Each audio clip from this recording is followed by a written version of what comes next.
manoratra ho anao, tsy hovizana ny vavako, raha manonona ny anaranao, tsy fantatra fa ny fitiavako, zay mitoetra tsy ela, nokalona sy oambarako aminao tsisy fetra, tsy oreraka ny tanako, raha manoratra ho anao, tsy hovizana ny vavako,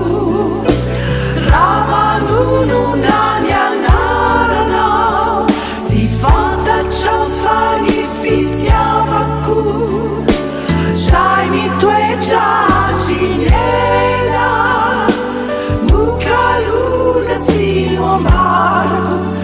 aminao tsisy fetra. Ninonina idona, ninonina iatra,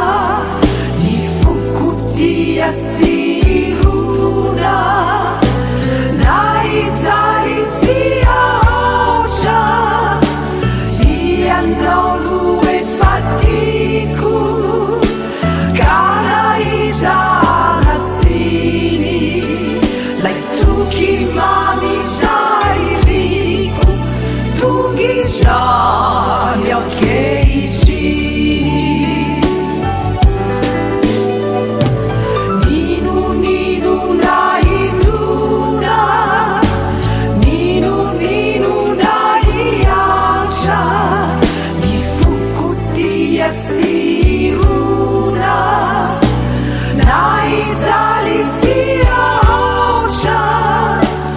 ianao no efa tiako, kana izana siny, lay toky mamizay riko,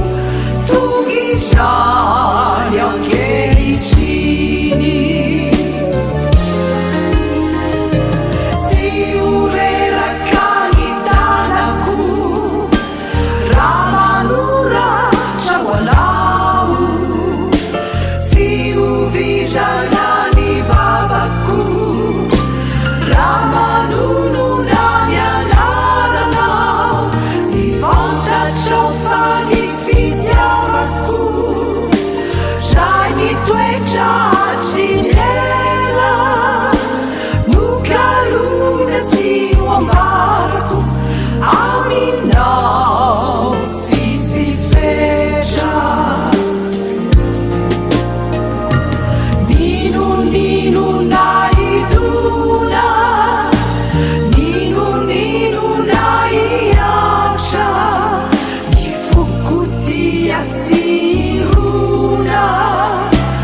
na izaly sy aotra, ianao no efa tiako,